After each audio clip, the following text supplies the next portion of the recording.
Good morning, guys. Episode 1678. You can't ask the boss that. Stay tuned. I'll be firing some hot questions over to Mr. Novak this morning. Stay tuned.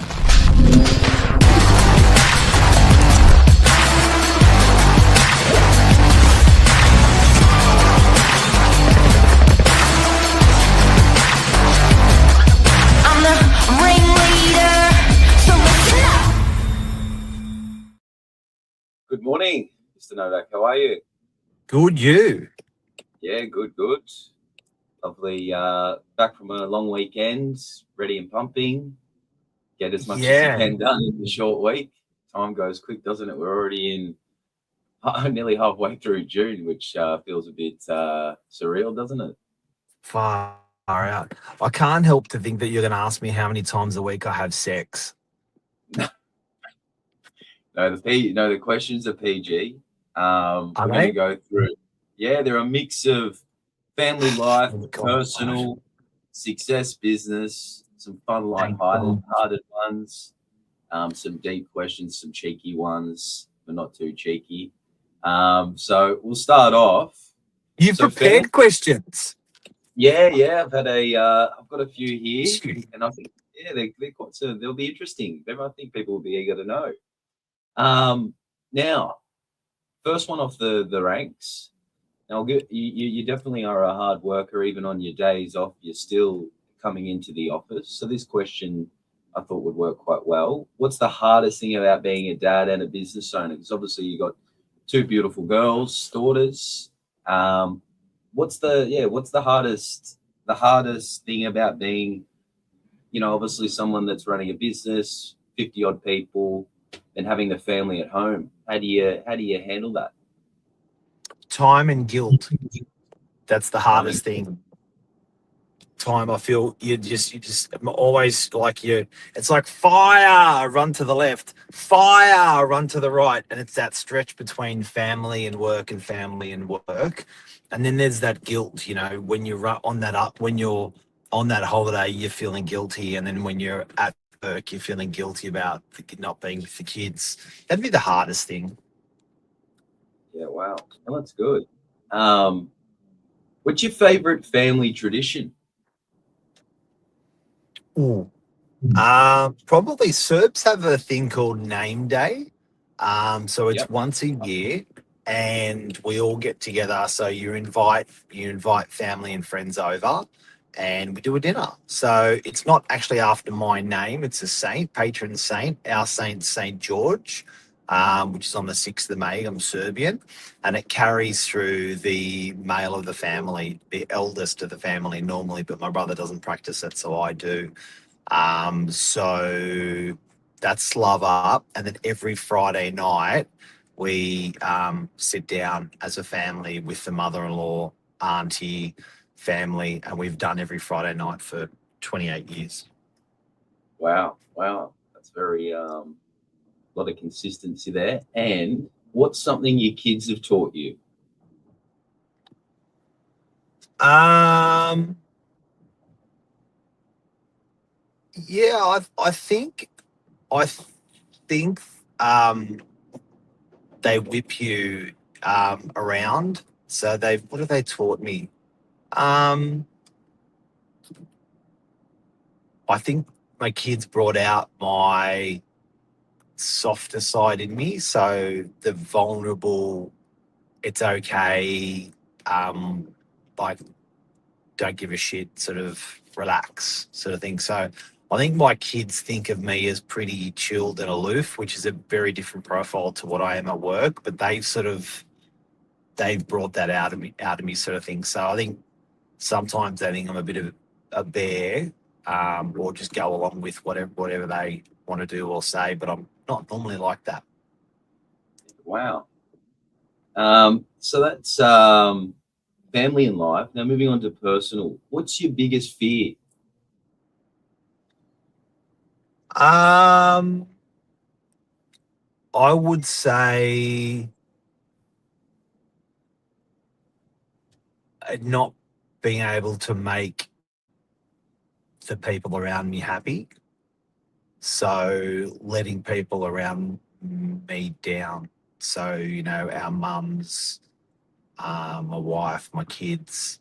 So I think that's part of providing. Do you know what I mean? Like you have that, you take that shield and you take that sword and you go, that's what I'm going to do. So, I think being a dad and being a husband, like I've always wanted, I sort of took that duty up and I sort of don't let the guys down on that duty. Yeah, and actually, yeah, I would say that's up there with mine as well. So I can definitely relate with you on that one. Now, what's a habit you're trying to break? Being fat.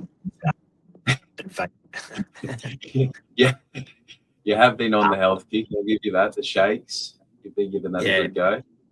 You yeah. did that big crack. You did that big And walk. the vaping was another one. Yeah, Yeah. it's a hard one to crack. Okay, and what's the best advice you've ever received?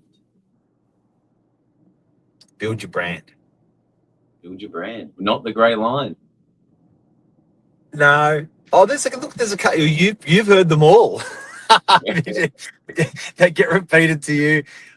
You poor fella. But I think that that one of my friends, their dad was a highly successful business person, and we him and I, his father and I, finished 1.5 bottles of scotches. We are sitting there with a bottle of scotches and a breathalyzer, having fun, recording ourselves, and then he was, at the time, he was probably in his 70s, and he sat on the Reserve Bank like it was a highly esteemed guy and been run through the trenches as well, and that's what he said: build your brand. So he said, look, and it was advice that was given to me in my mid 20s, and it always fascinated me. I was like, it was given to me of in such importance, and I didn't really understand it when I was given it, and then it's just resonated as I've gotten older and older and older. And if I could put that in different words, it would be better to be worth a dollar than to have a dollar. So that integrity, or that brand, or that that what you carry, I think is just so important. Which is your brand. Yeah, wow. Well, that probably loops to my last question was, what advice would you give yourself at 25 years old? Same sort of thing. Yeah, Brand. I would probably. I think it probably in my 30s, I sort of had a bit of an epiphany that life was like a piano accordion. And I was like, some people stretch out, and the piano accordion has milestones or chapters. So you know what a piano accordion is? Yeah, that long thing. Yeah, Yeah, it's like a filofax. Has yeah, it opens up like that. And I felt that each of those notches in the piano accordion was like a milestone or an achievement in life, and I thought to myself, well, what if I actually compressed the piano accordion and did those things faster, so I could move on to the next thing, so I could move on to the next thing, so I could move on to the next thing, or do you stretch it out and do those things really slowly? And I was always like, no, hang on. I reckon I can push it all together. I can compress it all. That'd be more fun. And then I started doing that. So when I was achieving one thing, I was queuing up the second and third and fourth thing behind it. And I was like, bang, bang, bang, bang, bang. And it's like if you got a task of jobs to do on a Sunday, and you're like, I'll do one every Sunday for the next 3 months, or you know what, I'm just going to go nuts and I'm going to nail these in the next 2 Sundays like a crazy man. So that's what I'd say to a 25-year-old. Those things that you want out of life, just do them real early, and accomplish them so you can move on to the next things from there. awesome, awesome. Now it's something a little bit lighthearted. What's your guilty pleasure? Um, Through that, Lisa. a good wife. That's my guilty pleasure. Guilty pleasure would be a holiday. That's probably the boring one to answer. I love that. Guilty pleasure would probably be um, hammering a bottle of scotch with a mate or two, A cigar in hand. um, and a smoke. Yeah, Yeah, and then having a smoke. That would be, that'd be something where you sit back and just enjoy yourself a little bit. that's nice. That's nice. What's your most embarrassing work story? Um, there's been lots. It would be probably the one that comes to mind. The first would be when we had a guy in the office, Mickey, and I wrote, and the purchaser, the prospective tenant called me and said, "Look, I'm meeting with this guy in your office, and he's not here, and I've just called him and he's not answering." And I'm like, "It's weird." So I called him and said, "Mate, where are you?" And he said, "Oh, look, I can't remember the address. Let's just say Headland Road, 55 Headland Road." I said, "I've got a lady waiting for 55 Headland Road. Where are you?" He said, "Inside." And I'm like, why would you be waiting inside for someone that's outside? Like, go outside. There's a lady there waiting for you. And I hang up. And I go, and the lady rings back. She goes, he hasn't walked out. And I'm like, so I ring him up. I said, dude, where are you? And he said, look, I'm at 55 Headland Road. And I'm like, she's at 55 Headland Road. So I go back, grab her on the phone. I said, listen, is there a signboard in front of the property? She said, there is. I said, can you wait by the signboard? She said, okay. And then I called him and said, "Go, is there a signboard in front of the property?" I told her to wait at the signboard. He goes, "There's no signboard here." I said, "Are you at this address?" And he goes, hang on." And I said, "Hang on a second.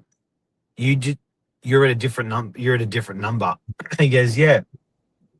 I said, "How did you get into the property?" He said, "Oh, the key didn't work, so I broke in through a window." I'm Oh, like, no dude, way. you broke into someone's house? And he goes, yeah. I go, did you leave a business card? He goes, yeah. I'm like, I'm like, I won't finish the story, but we broke into someone's house. Oh my God. Wow. Well, that's definitely interesting. Yeah. And some deep questions. What does success mean to you today versus 10 years ago?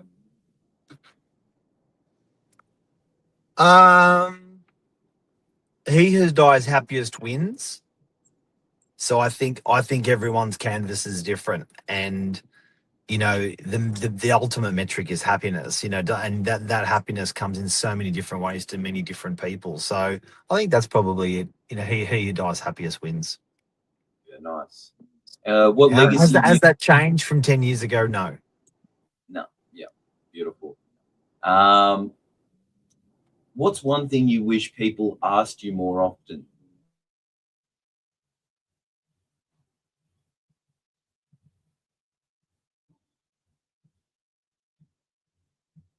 What they want, and I've often navigated that exact pathway. Um, and I'm like, I know you want this. Why wouldn't you just ask me what do I have to do to get there?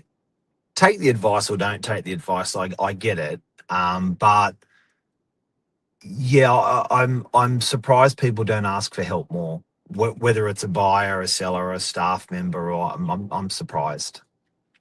Mm, yeah, definitely something always good to talk, open up, and rather keep Yeah, things in. yeah. Now I already know the answer to this one. Who's the harder? Who's the harder to negotiate with? Clients, your wife, or your kids? Probably my kids. Yep. Yeah, I think um, often you just want different things. Like yeah, I'm. I sort of give up pretty early with the kids. Yeah, I just sort of don't go there. But leases, I think, we sort of we like similar things. We want similar things. So I find there's not really negotiations. And I find clients are I find it, we have a common path with clients. So if they want to buy a property, we've got that a lot in common. Let's go. If they want to sell a property, we've got a lot in common. Let's go.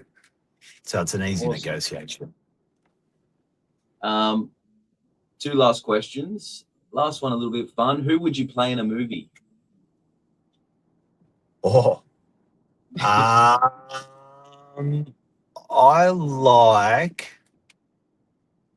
have to choose one, do I? So that would be probably a 50s, 40s, 50s character, probably like a Dean Martin, I reckon. Yeah, nice. Yeah. And if your kids listen to this podcast in 20 years, what's the one thing you'd want them to remember about you? Oh, that's deep. Yeah, good closing. Oh, let me have a little cry on this one. I would say, what's the question again? If your kids were to watch the podcast in 20 years' time, what's the one thing you'd want them to remember about you? So I guess I'm just doing my best, and it's not my best for them or for Lisa or for my parents, or I'm just doing the best with my two hands of what I know. So I think the lesson, it's just the guy that's just doing what he can, when he can, how he can, sort of thing. So that's sort of what I want them to do, and that's, it's not not looking over your shoulder. I learnt that in little A's when I was in athletics. And when I used to run, I used to look over my shoulder, and they used to really get the shits with me. And that's the one thing that I've never done since then. So I've never really looked left or looked right to what the other person's up to. I've just given it what I've got, everything I've got. That's beautiful. Yeah, it's good. Yeah. Well, I definitely can attest to that. Yeah, you never do anything less than 110%. So, yeah, definitely see that from spending a lot of my days in the office with you. So, yeah, thanks for the chat this morning, Mark, and opening up, giving us a little bit of a different look at Mr. Novak. Thanks for the questions. I didn't know any of these questions would be asked, so they were cool. Yeah, something a bit different, and a couple of different angles. Sometimes you don't get to see that stuff, so it's always good. But we had a few comments in there as well. Harry, yeah, crack a topic, yeah, but it's good, and we thought, we'd covered all the budget, the finance, the topics, something just a little bit different to break it up, and it was a pleasure to hear it all this morning, Mark, and bring on the rest of this week. 50's coming next month. Oh, I'm turning 50. In the big 50, half a century. Put up the bat. All right, guys. Well, thank you for your time this morning. Hope you enjoyed that little insight. We'll see you next Wednesday, Josh and Mark. Have a great day, guys. Giddy up.